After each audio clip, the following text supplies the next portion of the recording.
Hi everyone. अगर हम cross section लोगों को देखें एंड जो लोग हमें लगते हैं कि इनकी हेल्थ एंड इनका हेयर बहुत अच्छे हैं, उनको भी अगर हम पूछें तो I believe everyone will say they have some or the other hair problem. These problems range from hair fall, hair thinning, early hair graying, maybe patchy baldness, maybe complete baldness, to disturbed hair aesthetics. What do I mean by aesthetics? In the sense, hair don't look good, they have a frizzy feel, they are very rough, they just break a lot, and overall I see that not many people are actually happy with the way their hair are. Now the problem is that हम internet पे इतनी चीज़ों के बारे में सुनते हैं that whenever we have a hair issue, we try to diagnose it ourselves and we try to find a solution online which is easy, and we keep applying or using one after the other product, and most of the time it doesn't give us any results. So what is this issue that is not getting the right answers? Why are your hair problems not being answered well even when there is so much information there? Because most of the information that you are getting is not backed well by science. We have to understand that जो बाल आपको बाहर से दिखता है ये आपके scalp पे ऐसे ही अटैच्ड नहीं है. It is coming from the layers beneath what you can see. उसका जो रूट है जिसे फॉलिकल कहते हैं वो काफ़ी अंदर है.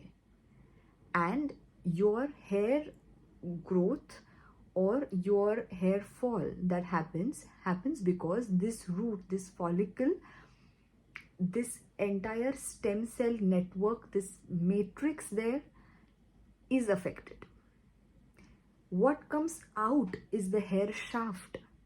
Whenever you have problems that your hair is not appearing well, it is because of two things. First of all, there are certain issues at the ground level, that is at the follicle level, but your hair shaft is not nourished well. जो कि हम parlours में जाते हैं, salons में जाते हैं या different products, beauty products use करते हैं. That is to give you a good hair aesthetic. And the third thing is your scalp health. Why is your scalp health important? Because diseases that are going to affect the surface of the scalp are going to cause problems both hair shaft को भी and अपने follicle को भी, क्योंकि it is going to create an inflammatory environment. It is going to create an environment that is not healthy for the hair to grow. So we have to address the hair problem based on three things. Whether it is a problem of the hair regrowth potential, it is a problem at the scalp level, or it is a problem of how your hair appears, or hair shaft problem. So just the way your kidney, your liver, your heart, everything is an organ and they have their blood supply, nerve supply, etc. Your hair is also an organ. It has its own physiology. It has a nerve supply, it has a blood supply. So what your health is going to reflect in your hair. If you are a person who is malnourished, if you're a person who's having certain comorbidities, if you're a person who's having certain diseases, some hormonal issues, or has undergone some recent surgery, has undergone some recent stress, or is under a chronic stress due to any kind of physical or psychological issues, it is going to show on your hair. Your hair follicle, where the hair stem cells are and from where your hair arises, is under a hormonal and neural control. If you're going to stress, if you're going to always be in anxiety, or you're going to have a period of increased anxiety and stress for a few months, or maybe severe stress, some illness or surgery, and you're going to be not in an optimal stage for say even a few weeks, that is going to affect the cycle of your hair. because it is going to secrete the stress hormones and triggers that are going to cause hair loss. So it is very important to understand the science behind the hair regrowth. And so can you see this? This is like a representative diagram of how our hair actually looks. This is the surface, like this is the scalp, okay, and then this is the hair that goes down, okay. Here you can see there is a sebaceous gland which is responsible for oil production. This is a muscle and this is your hair. This is where your all the cells, all the hair follicle, the matrix lies, and your hair actually comes from this depth, okay. So now whatever hair regrowth potential your scalp shows is dependent upon the health of the hair follicle, upon the health of the stem cells and the quantity of the stem cells that are present in this follicle, okay. So now as you can see that this hair follicle here is also going to have pigment cells, that is melanin producing cells, which are responsible for the pigment of your hair. So what you're going to do on the surface level is not going to affect the growth of the hair unless and until the molecules that you apply on the surface have a carrier that can take it down to the root level.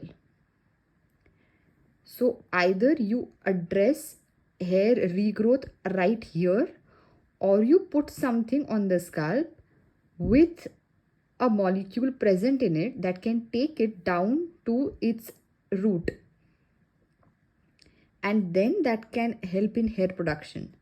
This is the main reason why I am telling that there are no miracle shampoos, miracle hair oils, or miracle hair serums unless and until they have a very potent carrier system that can carry them for hair regrowth. If they do not have that, they are mainly addressing your scalp health and not hair regrowth. But what happens is, if your scalp health becomes a little better, certain problems, inflammatory diseases or seborrheic dermatitis can get treated, and that if affecting your hair and causing hair loss, that gets reduced. But in actuality, it is not addressing the hair regrowth. For that, you have to reach at the actual root level. Also, the gland here, the sebaceous gland, that is the oil producing gland that you can see, this gives lubrication to your hair. This also is under hormonal and neural control. So any kind of hormonal imbalance that we see, like in androgenetic alopecia, or even neural stressors due to stress or lifestyle diseases, can affect the oil production. We see this often that whenever we have hair loss issues, or if you have a very chronic hair problem, generally your scalp is very oily and your hair is dry. This is one of the reasons, because it is a malfunction of this sebaceous gland that is a part of the whole problem. So not all hair loss is a problem. Up to 100-150 hair are shed every day, even in a normal individual. So you don't have to freak out on every hair that you lose. The internet is getting you into a very problematic state wherein you are thinking everything that is happening to you needs to get treated. So don't worry, we are coming to you with this video series, and this is part 1 of it. So more of hair science and other cosmetic surgery science coming soon.